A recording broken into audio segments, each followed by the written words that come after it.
오늘 제목 방금 화면에 떴었지만 돈을 어떻게 벌 것인가가 오늘 제목 주제예요. 여기서 우리 학생들이 아니라 우리 직장 다니시거나 사업을 하시거나 자기 개인 어떤 일을 하는 분들에게 물어보고 싶어요. 여러분들이 이렇게 월급이 들어오고 이번 달 수익이 들어왔을 때 여러분 마음이 어떻습니까? 내가 일을 한 만큼 내가 받고 있다, 내가 넉넉하다, 충분하다라는 생각이 드나요? 아니면 정말 통장을 스쳐 지나가는, 그래서 공과금, 대출이자, 카드값 이것저것 나고 나면 남는 게 없는, 잔고가 항상 밸런스가 이제 몇만 원 안 남는 그런 상태입니까? 제가 대학생 때부터 그런 상상을 해봤던 것 같아요. 제가 대학생 때 우리나라에 처음 로또가 시작됐습니다. 우리나라에 로또 광풍이 불었어요. 지금은 없는데 저 때 로또에 그 몇 회가 이게 계속 1등이 안 나온 거예요.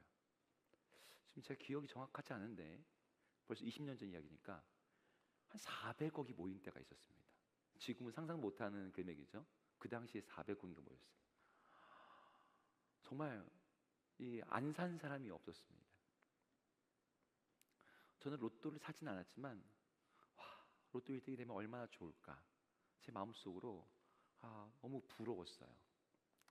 400억은커녕 통장에 한 10억 정도만 있어서 여기저기 여행도 다니고 맛집도 다니고 취미생활도 하고 연애하고 자기 개발하고, 여러분 이러면 좋을 것 같지 않습니까? 고개 끄덕이는 사람이 한 3명밖에 없네요. 다른 사람들은 아닌가요? 10억 아닌가요? 한 100억치 돼야 되나요? 네. 세상에서는 말을 하죠. 야, 너 성공하려면, 부자 되려면 열심히 일하고 노력해. 근데 우리가 이미 알아요. 노력 가지고 안 된다는 거. 제 친구 한 명이 그 친구는 은행을 다닙니다. 은행원이에요. 근데 대학생 때부터 꿈이 부자였어요. 자기는 부자가 되겠다. 그래서 부자들에 대한 책을 그렇게 읽었어요. 근데 이 친구가 그 책을 읽으면서 깨달은 게 하나 있었대요. 뭐냐면 열심히 일해서는 부자가 되는 게 아니구나. 거부는 하늘이 내리는 거다. 자기가 내린 몇 가지 부자의 철학이 있더라고요. 부자가 되려면 돈에 대해서 알아야 돼. 금융 지식. 열심히 일하는 거 가지고 부족하죠. 그러니까 투자를 해야 되고 돈이 일하게 된다. 요즘에 이런 것들이 이제 보편화되고 있습니다. 그런데 여러분 고민이 있지 않습니까? 투자를 하고 싶은데 잘못했다가 폭망하는 거 아니야? 하나님 믿는 사람이 비트코인 해도 되나요? 여러분 이런 고민들이 있지 않습니까? 이런 게 혼란스러워요. 난 어떻게 돈을 벌어야 될까? 땀 흘리며 성실하며 일하는 것, 그래, 그거 사람들도 다 얘기하고 성경도 그거 인정할 것 같은데 그것만이라고 말하기에는 뭔가가 이 마음속에 이렇게 불안한 마음이 있는 거죠. 제가 성경과 돈 시리즈를 이렇게 기획을 하면서 돈을 어떻게 볼 것인가, 벌 것인가, 쓸 것인가 이렇게 쭉 하다가 돈을 벌 것인가를 2번에 걸쳐서 하는 게 좋겠다라는 생각이 들었습니다. 전 2번 설교하려고 그래요. 하나는 돈을 버는 방법이 2가지 있거든요. 그게 노동을 통해서 돈을 버는 것, 또 하나는 투자를 통해서 버는 것이 있습니다. 요즘에 다 알겠지만 토마 피케티라고 하는 사람이 21세기 자본이라는 책에서 노동으로 버는 돈의 속도보다 그러니까 자본이 돈을 버는 속도가 훨씬 더 빠르다는 것을 벌써 20년 전에 내가지고 노벨 경제학상을 받았어요. 이런 시대에 투자 안 하면 안 되는 거죠. 근데 제가 이 2가지를 같이 하려다 보니까 설교문이 너무 길어지는 거예요. 그래서 제가 오늘 이걸 딱 나눠가지고 투자 부분은 다다음 주에 하려고 합니다. 다음 주는 또 추수감사절이어서 추수감사절 말씀을 같이 나눌게요. 자, 오늘은 노동을 통해서 돈을 버는 부분만 함께 보려고 하는데 오늘의 이 이야기를 함께 나누고자 하는 사람이 바로 요셉입니다. 여러분들에게 요셉은 익숙한 사람일 거예요. 요셉은 형들에 의해서 노예로 팔렸지만 애굽에서 애굽의 총리까지 올라간 정말 입지전적의 인물입니다. 이 사람에 대해서 우리가 뭐 여러 가지로 얘기할 수 있지만 그 사람을 어떤 사람은 폄하하기도 합니다. 바로의 꿈 해석 하나 잘해가지고 총리까지 됐다.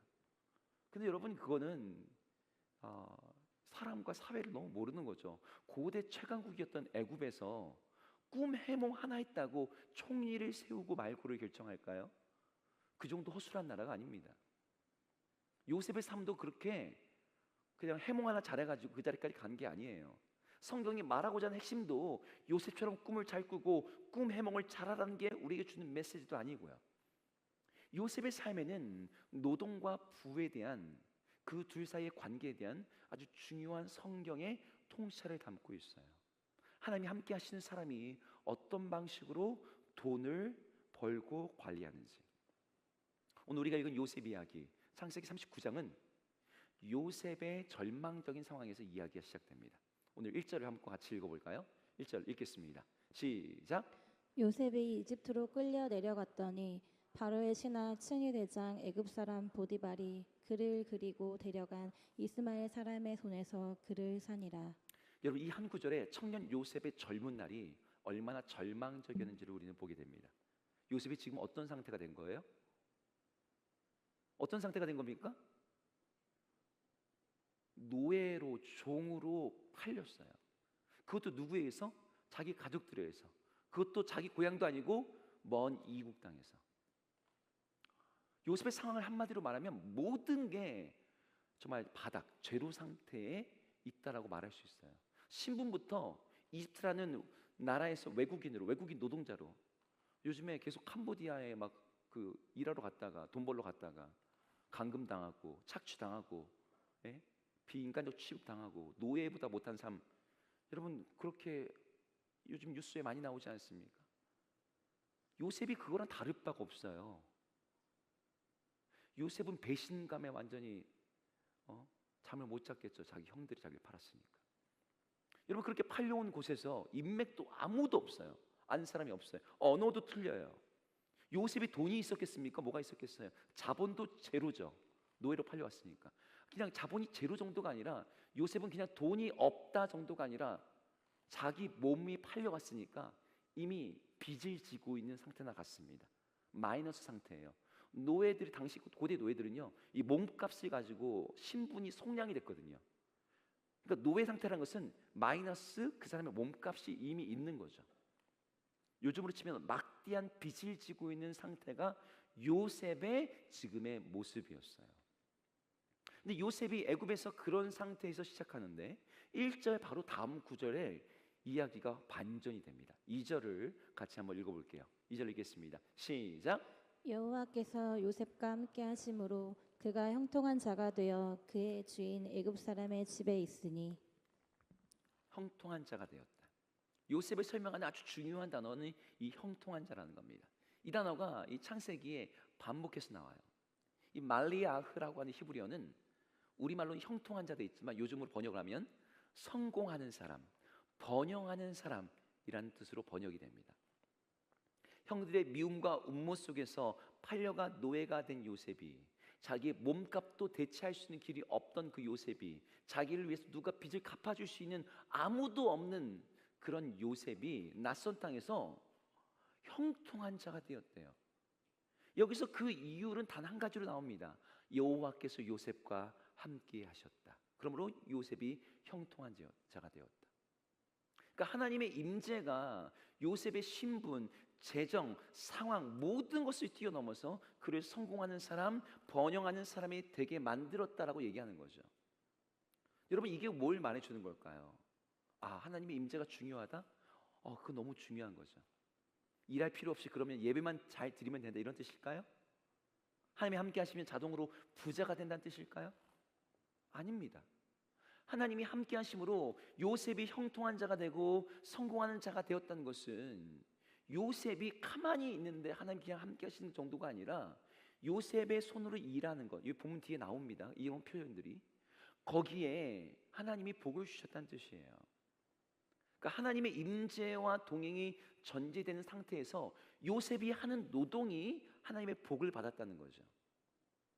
여러분 지금까지 이 본문을 가지고 여러분들이 설교를 들을 때는 하나님의 임재에다가 초점을 뒀을 거예요. 저도 2년 전에 요셉에 대해서 그 겨울 수련회 때 1년 전인가요? 네, 1년 전에 겨울 수련회 때 요셉에 대한 이야기를 같이 하면서 하나님의 임재에다가 초점을 뒀습니다. 하나님의 동행에다가. 이게 너무 중요한 부분이죠. 그런데 하나님의 임재 아래 있던 요셉이 어떻게 일을 했을까? 오늘 이걸 함께 보려고 해요. 오늘 요셉이 일하는 것에 대해서 저는 세 가지를 가지고 여러분과 나누고자 하는데, 요셉이 일하는 것, 일을 통해서 돈을 버는 것에서 나타나는 이 원리 세 가지 중에 첫 번째는 한번 따라해 볼까요? 신뢰는 최고의 자본이다. 6절을 함께 읽어보겠습니다. 6절 같이 읽을게요. 시작. 주인이 그의 소유를 다 요셉의 손에 위임하고 자기가 먹는 음식 외에는 간섭하지 아니하였더라. 여러분 이 구절 어떻게 해석합니까? 요셉에게 보디발이 자기 모든 것을 위임하고 맡겼대요. 뭐 빼고?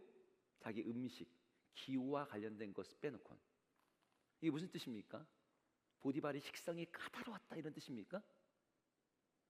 보디발이 요셉을 완전히 믿었다라는 뜻이에요. 여러분 노예 출신으로 팔려온 다른 나라의 이민자, 그것도 지금 요셉의 나이가 지금 20대 초반이거든요. 그런 어린 나이에 있는 이 요셉에게 자신의 모든 소유를 맡겼다는 건 굉장히 파격적인 이야기예요. 그럼 요셉이 뭐 했길래? 능력이 탁월해서 그랬을까요? 여러분 능력은 굉장히 중요한 요소죠. 능력, 실력. 근데 여러분 회사에서 보시면 알겠지만 능력 있고 실력 있다고 CEO나 임원까지 올라가지 못해요.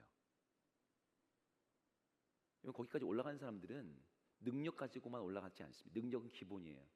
그 사람이 보여주는 일에 대한 자세, 사람들과의 관계, 회사에 대한 충성심 같은 사람들의 어떤 신뢰도가 그 사람을 그 자리까지 오르게 만듭니다. 저는 보디발이 요셉에게 자신의 모든 소유를 위임했다는 것은 요셉이 실력과 능력이 있었다는 걸 넘어서 요셉을 전적으로 신뢰할 수 있었기 때문에 이 일을 했다는 거예요. 요셉을 보면서 수년의 시간 동안 요셉의 행동, 요셉의 말, 요셉이 일을 하는 방식, 요셉이 다른 종들, 다른 관리인들과 관계를 맺는 것, 요셉의 모든 것을 보아왔겠죠. 보면서 일 좀 하네. 그래서 어려운 일도 맡겨보고 일종의 미션도 주었고, 근데 그 과정에서 요셉은 보디발이 노예에게 가질 수 있는 기대를 항상 뛰어넘는 거예요. 여기서 왜 기대라는 것은 능력적 기대만이 아니라 어떤 윤리적이고 도덕적이고 삶에 대한 어떤 신뢰로서의 기대감. 여러분 노예는요 윤리가 없어요. 여러분 노예에겐 윤리를 요구하지 않습니다. 고대사에 요셉은 자기 자리에서 돈을 횡령할 수 있었을 거예요. 장부를 조작할 수도 있고 물건을 빼돌릴 수도 있었을 거예요. 근데 그는 단 한 번도 주인을 배신하지 않았어요. 여러분 직장에서 일할 때 그런 생각 들지 않습니까? 어차피 회사 돈인데 이 정도는 괜찮지 않을까? 영수증 조금 부풀려도 아무도 모를 것 같은데. 여러분 그런 유혹이 있지 않습니까? 제가 대학생 때 여러 가지 알바를 했습니다. 제가 알바를 한 3, 40개는 해본 것 같아요. 그 중에 물류창고 알바를 좀 해봤어요. 근데 그 물류창고가 아주 그 당시에 가장 한국에서 핫한 닉스라고 하는 브랜드의 물류창고였습니다. 갔더니 정말 그 당시 한 벌에 20만 원짜리 청바지가 수천 장, 수만 장이 쌓여 있어요. 그래서 거기 알바를 뭐라 그러냐면 꿀이라 그랬습니다. 꿀. 왜냐면 거기 갔다 오면 20만 원짜리 청바지가 하나씩 생긴다. 주는 걸까요? 가지고 나오는 거죠. 옷 바꿔 입고 나오는 거예요. 저는 목사 아들이어서 그걸 못 하겠더라고요. 근데 거기 갔던 친구들은 다 바꿔 입고 나와. 근데 요셉은 그렇지 않은 거예요. 보디발이 그에게 전 재산을 그에게 맡길 수 있었던 것이 바로 이 요셉의 신뢰도죠. 이거 능력의 문제가 아니라 요셉이 맡기면 안심이 돼. 저가 처리하면 잘 될 거야. 요셉이 보여주고 있는 신뢰성. 여러분 신뢰는요 그 어떤 것과도 비교할 수 없는 힘이자 자본이에요. 여러분들이 믿을 수 있는 사람이 된다면 여러분 주변에 있는 사람들은 여러분에게 기회를 주고 돈을 주고 어떤 책임을 맡길 겁니다. 신뢰는 돈을 버는 일에서 너무너무 중요한 부분이에요. 머리 똑똑한데 난 왜 돈을 못 벌까요? 난 능력은 많은데 왜 돈 안 생길까요? 프랜시스 후쿠야마라는 사람이 트러스트라는 책을 20년 전에 냈습니다. 20년 전에 낸 책인데 제가 대학생 때 읽으면서도 이 책이 너무 충격이었어요. 이 책의 내용이 뭐냐면 왜 어떤 사회는 번영하고 어떤 사회는 정체되는가. 사람들이 어떤 나라가 성장할 때 필요한 게 뭐냐? 자원, 주변 나라의 관계, 뭐 여러 가지를 얘기할 수 있죠. 정치 체제. 근데 이 후쿠야마 교수는 트러스트, 신뢰가 한 사회의 경제적 변형을 결정짓는다. 자원이나 시장이나 제도가 아니라 문화 속에 내재되어 있는 사회적 신뢰도. 한 사회 신뢰도가 높으면 거래가 활발해지고 경제가 활성화되고 사람들이 믿으니까 경제가 훨씬 더 빠르게 성장한다는 거예요. 여러분 이건 개인에게도 적용될 수 있어요. 여러분 어떤 한 사람이 있습니다. 근데 그 사람은 자기가 한 말을 확실히 지켜요. 자기에게 주어진 일을 모두 감당해내요. 그 사람이 맡기면 걱정할 것이 없어요. 그러면 어떨까요, 여러분들? 그 사람한테 뭘 맡기는 게 어려움이 없어요. 그 사람을 내가 신뢰하게 돼요. 그 사람의 돈을 줘도 걱정이 안 돼요. 여러분 누군가에게 신뢰를 받는다는 것은 엄청난 자산이에요. 요즘에 재정적으로 무너지는 사람들의 공통점이 뭔지 아세요? 신뢰가 무너진다는 거예요. 여러분 그것이 사회에서 은행에서 내리는 신용평가든 아니면 사람들의 평가든 자기 스스로가 볼 때 나는 의지박약이야 라고 말하는 것이든 간에 내외적인 신뢰도가 낮은 사람들은 재정적으로 어려운 상황에 들어갈 수밖에 없습니다. 여러분 스스로에게 물어봐야 돼요. 나는 믿을 만한 사람인가? 나는 신뢰성이 있는 사람인가? 여러분 중에 극단적으로 뭐 아주 진짜 말도 안 되는 투자, 사기 같은 거에 빠지거나 도박성 자산에다가 손을 대거나 윤리랑 상관없는 돈벌이로 이렇게 하는 분들은 없을 겁니다. 없을 거라 생각해요. 디모데전서 6장 10절에서 돈을 사랑하는 것이 일만하게 뿌리다. 여러분 돈을 더 사랑하게 되면 어떤 일이 일어나냐면 윤리와 정직을 포기합니다. 근데 정직을 잃으면 신뢰를 잃어요. 신뢰를 잃으면 그 사람은 재정적 흐름이 막혀요. 여러분 여기서 분명히 하고 넘어가야 돼요. 여러분들이 얼마를 버느냐보다 더 중요한 것은 어떻게 버느냐입니다. 직장에서, 사업에서, 투자에서, 거래에서든 정직하게, 투명하게, 떳떳하게. 그래서 여러분들이 일하는 자리에서 여러분들이 신뢰받는 사람이 되고 그러므로 말미암아 하나님이 그들에게 재정적인 복을 주시는 거예요. 오늘 요셉은 보디발 앞에 그렇게 신뢰받는 사람이었던 거죠. 오늘 요셉의 이야기에서 우리가 보게 되는 돈을 버는 일에 있어서 두 번째 키워드는 한번 따라 볼까요? 성실한 태도가 실력이다. 여러분 이것도 너무 뻔한 얘기인 것 같습니다. 여러분 신뢰가 중요하다, 성실이 실력이다. 근데 이 둘이 연결되어 있어요. 여러분 여기서 말하는 성실이라는 단어는 부지런함이나 근면함을 의미하는 단어라기보다는 작은 일에도 하나님을 의식하며 살아가는 하나님 앞에서의 태도라고 제가 이 단어를 다시 한번 정의할게요. 성실은 뭐라고요? 하나님 앞에서의 태도. 오늘 3절을 한번 다시 한번 읽어보겠습니다. 3절 같이 읽어보겠습니다. 시작. 주인이 여호와께서 그와 함께 하심을 보았고. 자, 여호와께서 그와 함께 하심을 보았다. 여기 주인이 보디발입니다. 하나님이 눈에 보이시는 분입니까? 여러분 중에 하나님 눈에 보는 분 있습니까? 없잖아요. 그러면 보디발은 요셉이 하나님이 누군지도 모르는 사람이에요. 그럼 보디발은 뭘 통해서 요셉이 하나님과 함께 한다는 걸 보았을까요? 뭐 요셉이 주인님 저는 신뢰할 만한 사람이고요. 저는 하나님을 믿고 있어요. 우리 하나님 나 이렇게 도와주시는 분이에요. 뭐 전도하고 간증이라도 했을까요? 아닙니다. 보디발은 요셉이 일하는 자리에서 그 일하는 태도에서 뭔가를 본 거예요. 요셉이 일하는 모습에서 하나님이 함께 하신다라고 하는 어떤 증거들이 그에게 있었다는 거죠. 여러분 한번 상상을 해보세요. 어떤 일이 있었을까요? 어떤 분들은 이 자리에 뭐 기적이 있었다라고 생각하는 분들도 있을 수 있습니다. 그러니까 요셉이 일할 때 요셉이 손만 대면 막 기적이 일어나. 막 한 10배씩 막 걷어. 근데 여러분 성경 이야기는 그런 내용이 기록이 안 돼 있습니다. 여러분 그런 거 나오면 성경이 안 쓰지 않아요. 그런 특별한 이야기들은 거기서 써놓는단 말이죠. 근데 요셉에게는 그런 이벤트가 없어요. 여러분 요셉 이야기 전체를 보시면 아시겠지만 요셉 이야기 전체에는 기적이 나오지 않습니다. 하나님이 직접 요셉에게 말씀하셨다는 내용도 안 나와요. 요셉의 아버지 야곱, 요셉의 할아버지 아브라함, 이삭 모두 하나님과 직접적인 내용이 나오는데 요셉은 하나님께 직접 음성을 듣는 내용이 없습니다. 요셉이 일하는 자리에서도 아마 그랬을 거예요. 그러면 보디발이 도대체 어떻게 하나님의 함께 하심을 요셉이 일하는 자리에서 보았을까요? 저는 요셉이 하나님을 의식하는 태도 속에서 하나님을 보았다고 생각합니다. 요셉은 항상 하나님을 의식했어요. 일하는 자리에서 마치 하나님이 계시는 것처럼, 하나님이 함께 하시는 것처럼 행동하고 일하고 마감하고 책임졌을 겁니다. 여러분 노예라는 것이, 여러분 노예 근성, 노예 의식 이런 단어 알고 있죠? 노예는 어떤 식으로 일을 할까요? 시킨 것만 합니다. 더 하지 않아요. 혼나지 않을 정도만 합니다. 주인도 없고 누가 감독하지도 않고 시키지도 않은 일에 있어서 요셉이 어떻게 했을까요? 아마 요셉은 왜 저렇게까지 하지? 라는 어떤 성실함을 보였을 겁니다. 요셉이 왜 저렇게까지 일을 하지? 여러분 성실을, 하나님을 의식한 태도는요 일에서 차이를 만들어내요. 골로새 3장 23절 이렇게 말하는데 함께 읽어볼게요. 골로새서 3장 23절 읽습니다. 시작. 무슨 일을 하든지 마음을 다하여 주께 하듯 하고 사람에게 하듯 하지 말라. 네, 저는 요셉이 일을 할 때 이렇게 했을 거라 생각합니다. 요셉은 노예였지만 하나님을 의식하며 일하는 거죠.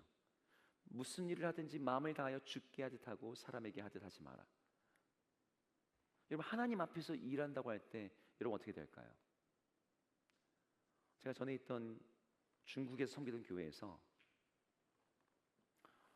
청년부 회장이었던 청년이 정말 많이 했던 말이 있어요. 야, 너네 교회 일 대충 하지 마. 거기 자기 청년부에 삼성, 현대 유명한 대기업 많은데 야, 너네는 회사에서 돈 주니까 일하지 교회에서는 돈 안 주니까 일 안 하니? 이거 하나님 앞에서 하는 일이야. 요셉이 보너스 없고 어드밴티지 없고 자기가 뭐 한다고 더 나아질 게 없다. 그러니까 일을 안 했을까요? 아니, 요셉은 그가 하는 일에 있어서 책임감이, 완성도가, 디테일이, 마무리가 달랐을 겁니다. 왜요? 하나님 앞에서 일을 하니까요. 보디발이 그게 보이는 거예요. 내 눈은 안 보이지만 저는 지금 누군가가 있는 것처럼 일을 하고 있는 거예요. 청소를 해도, 회개를 해도, PPT를 만들어도 그 모든 것이 주님을 예배하듯이 하는 거죠. 이런 사람이 하는 일이 어떻습니까? 계속해서 나오는 일이지만 범사에 형통했다라고 나옵니다. 뭘 하든 잘했다는 뜻이에요. 청소를 시키면 깨끗하게 하고, 장보를 맡기면 정확하게 하고, 밭관리를 시키면은 수확이 늘어나게 하고. 여러분 다 일해보지만 이거 쉽지 않다는 거 알잖아요. 여러분 다 일하고 잘하고 싶잖아요. 퍼포먼스가 높아지고 싶잖아요. 근데 청년 시기에 여러분들 정작 일을 할 때 여러분 그렇습니까? 여러분 마음속에 이거 내 일이 아닌데, 이건 그냥 내가 알바하는 것 뿐인데, 내가 원하는 꿈이 아닌데, 그래서 내가 원하는 자리에 가면 그때는 열심히 하고 잘할 거고 최선을 다할 거라고 생각하지만 지금은 당장 안 하는 거죠. 여러분 그런 마음은 거짓말입니다. 자기를 속이는 말이에요. 나중에 열심히 할 사람은요 지금도 열심히 해요. 요셉은 노예일 때부터 이미 리더였어요. 죽게 하듯 일하고 그렇게 일하는 사람에게서 사람들은 하나님을 보는 거죠. 저는 우리 청년들이 일하는 자리에서 그렇게 일했으면 좋겠습니다. 책임감 있고 성실하게 자기 일을 감당할 때 여러분들이 일하는 그 자리에서 하나님을 보게 될 거예요. 여러분들에게 믿음 좋다는 말보다 와 정말 일 잘한다. 여러분 이것이 요즘에는 더 강력한 신앙의 간증입니다. 여러분 일터에서 여러분의 상사에게, 주변의 동료들에게 야 너는 일할 때 뭐가 달라, 저 친구는 뭐가 달라라고 느낀다면 여러분 그게 진짜 복음을 증거하는 삶의 모습일 줄로 믿습니다. 아멘. 여러분 신뢰를 통해서 우리가 그걸 우리 자본으로 삼듯이 성실함은 한 사람에게 정말 중요한 자산이 됩니다. 마지막 세 번째, 요셉의 이야기가 돈을 버는 일에서 주는 아주 단순하지만 중요한 메시지는, 따라해볼까요? 기도는 노동과 함께 간다. 네, 저 뒤에 에어컨을 좀 꺼주시겠어요? 여기 좀 추운 것 같습니다. 기도는 노동과 함께 간다. 쉽게 말하면 기도가 노동의 역할을 대체하지 않는다는 거예요. 여러분들 중에 하나님이 함께 하시면 아무것도 안 해도 된다라고 생각하는 사람 있습니까? 여기 아무도 없을 거예요. 그럼에도 불구하고 너무나 자주 저에게 이런 식의 질문을 합니다. 목사님, 저는 하나님을 믿으니까 하나님이 모든 걸 채워주시지 않을까요? 이렇게 말을 묻는 거예요. 이 질문 뒤에는 뭐가 있냐면 내가 뭘 안 해도 라는 말이 빠져 있어요. 근데 그 말을 직접적으로 하면 조금 민망하니까 신앙이라는 이름으로 내가 하나님을 신뢰하니까 다 채워주지 않을까요? 오늘 돈 얘기지만 연애 얘기를 한번 해볼게요. 연애로 한번 예를 들어봅시다. 여러분, 연애를 안 하고 여러분들이 노력을 안 하고 그냥 아무런 열심이 없이 그냥 갑자기 띠리리 운명처럼 계시처럼 어떤 사람이 갑자기 나타날 것 같습니까? 여러분, 그런 일은 한국에 여러분 나이대 1%도 안 돼요. 제가 그렇게 저한테 묻는 사람한테 대답을 어떻게 하는 줄 아세요? 우리 형제, 밥 먹을 때 식사 기도만 하고 하면 배가 부릅니까? 숟가락으로 밥을 퍼먹어야지. 하나님이 채워주실 거예요. 그리고 그냥 밥 앞에 놓고서 그냥 가만히 있습니까? 이게 너무 쉽고 뻔한 얘기 같지만 너무나 많은 사람들이 이 부분에서 오해를 해요. 정작 일하는 부분에서 아무것도 안 하면서 그걸 하나님께 맡기는 믿음이라고 생각하는 왜곡된 신앙들이 우리 안에 들어와 있습니다. 아니죠. 일단 일을 해야 되죠. 요셉은 어땠을까요? 오늘 본문 4절을 한번 같이 읽어볼게요. 같이 읽겠습니다. 시작. 요셉이 그의 주인에게 은혜를 입어 그의 시중을 들매 그가 요셉에게 자기의 집과 그의 모든 소유물을 주관하게 하니. 네, 여기 화면 잠깐 보세요. 하나님이 요셉과 함께 하셨습니다. 그리고 주인에게도 은혜를 입었습니다. 이 두 가지가 여기에 있어요. 그런데 요셉이 하는 일을 묘사하는 두 가지 단어가 여기 더 나옵니다. 뭐예요? 시중을 들었다, 주관하게 했다라는 겁니다. 보디발의 시중을 드는 일, 옆에서 비서처럼 옆에서 모든 걸 다 챙겨주는 일이 이 시중을 든다는 거죠. 예, 신경 쓸 게 많습니다. 번거롭고 뭐 힘든 노동은 아니지만 항상 깨어 있어야 되고, 예. 저도 잠깐이지만 군대에서 대대장님 당번병을 한 적이 있었습니다. 딱 한 2달 했어요, 2달. 진짜 망고직 망고, 정말 쉽다고 막 다들 얘기하는데 그렇지가 않습니다. 24시간 정신 바짝 차리고 있어야 돼요. 전화 어디서 오는지. 근데 이 뒤에 또 뭐가 나오냐면 주관했다는 말이 나와요. 주관했다는 말은 어떤 일을 책임지고 관리했다는 거예요. 이때부터 요셉의 일의 스케일이 훨씬 더 넓어지죠. 개인 시중을 드는 걸 넘어서 그의 집과 밭과 모든 소유물을 책임지고 관리하는 일까지 늘어납니다. 한번 여러분 생각해 보세요. 요셉이 그냥 노예였을 때, 그리고 시중이 되었을 때, 그리고 모든 가정을 챙겨야 됐을 때 일이 어떻게 됐을까요? 점점 많아집니다. 일이 점점 늘어나요. 요셉의 시중을 지게 했을 때 신경 쓰고 관심을 가져야 될 게 많아졌어요. 그냥 일만 하는 게 아니라 누군가의 시중을 들려면 눈치도 봐야 되고 안색도 살펴야 되고 다른 것도 다 봐야 되고 감정 노동, 굉장히 많은 것들이 요구돼요. 그러다가 집 전체 일을 주관하게 되면 어떨까요? 일의 범위가 훨씬 더 넓어지죠. 집안 살림, 재정, 인력, 사업, 그걸 전문적으로 경영하기 위해서는 훨씬 더 고강도의 많은 일들을 해야 됐을 겁니다. 그런데 이렇게 일하는 요셉에게서 하나님의 일하심이 나오는 거죠. 5절 한번 읽어볼게요. 5절 같이 읽겠습니다. 시작. 그가 요셉에게 자기의 집과 그의 모든 소유물을 주관하게 한 때부터 여호와께서 요셉을 위하여 그 애굽 사람의 집에 복을 내리심으로. 하나님께서 요셉을 위해서 복을 내리셨다. 언제부터요? 주관하게 한 때부터입니다. 그러니까 요셉이 일을 하고 있는 때에 하나님의 복이 그에게 임했다는 거예요. 여러분, 이게 노동을 통한 돈벌이에서 아주 중요한 부분입니다. 여러분, 기도는 하나님의 능력을 끌어오는 케이블의 역할을 하는 것이지 여러분 개 이름의 핑계가 될 수 없어요. 종종 저한테 이렇게 묻는 친구 있습니다. 목사님, 근데 제가 지난번 설교 들을 때 신앙이라는 건 인간적인 노력이 아니라 하나님의 은혜, 그거 믿는 거, 그게 신앙이라고 들은 것 같은데요. 여러분 드린 말이 맞습니다. 근데 맥락이 달라요. 인간의 노력이 아니라 하나님의 은혜에 전적으로 다우되는 게 뭐예요? 우리의 구원이죠. 하나님의 택함과 예정과 우리의 구원, 그건 하나님의 오직 은혜로 이루어지는 일입니다. 근데 여러분, 믿음은 노력을 대체하지 않아요. 믿음이 우리의 결단을 대체하지 않습니다. 은혜가 우리의 결단을 대체하지 않습니다. 노력이 하나님의 은혜와 능력을 더하는 거죠. 신앙인들은 하나님이 도와주신다라고 말만 하지 않고 그 도와주시는 힘을 의지해서 일하고 준비하는 사람들인 거예요. 저는 그래서 여러분들에게 공부하라고 말하고 싶습니다. 기술을 배우고 프로젝트를 시작하고 자격증을 따라고 그렇게 준비하고 일하고 있던 요셉을 하나님이 이 총리로 세우신 거죠. 여러분, 신앙과 기도는요, 노력을 대체하는 것이 아니라 우리의 수고한 노력을 헛되지 않도록 만드는 힘이 됩니다. 자, 지금까지 내용을 한번 정리해 볼게요. 오늘 요셉에게 결론은 뭐냐면, 하나님이 함께 하시는 사람은 그냥 기도만 하는 사람이 아니라 일하는 사람이라는 거예요. 요셉은 노예였지만 정직하고 성실했고 실력이 있었고 사람들이 그를 믿을 만한 사람이었고, 그래서 하나님이 그가 하신 일을 형통하게 만드셨다.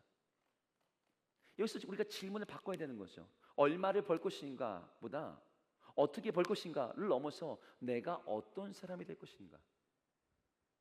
하나님이 축복하시는 분은 복권이 아니라 신뢰 기반의 노동에서 나와요. 여러분, 이걸 우리 삶에게 적용한다면 여러분들이 지금 있는 삶의 자리에서 신뢰감 있는 사람이 되는 게 중요합니다. 여러분이 그냥 알바생이든 신입사원이든 프리랜서든 취업 준비생이든 그냥 교회에서 섬기는 무슨 일이든 간에 여러분들이 하는 일에서 최선을 다하세요. 여러분, 이게 너무 뻔한 결론 같죠? 하지만 실제로 그렇지 않습니다. 제가 청년들 만나서 상담을 하다 보면 진로에 대한 이야기를 제일 많이 받아요. 진로에 대한 고민 말할 때 청년들이 묻는 게 이런 거죠. 목사님, 제가 원하는 길과 돈 잘 버는 일 사이에서 갈등이 있어요. 회사를 그냥 다니는 것과 내가 원하는 이 꿈 사이에 어떤 걸 선택해야 될까요? 목사님, 저 어떻게 해야 될까요? 제가 뭐라고 대답할 것 같아요? 꿈을 선택해요라고 말할 것 같아요? 아니면 돈을 선택해요라고 말할 것 같습니까? 뭐라고 말할 것 같습니까? 저는 이렇게 말합니다. 하나님이 원하시는 일을 하세요.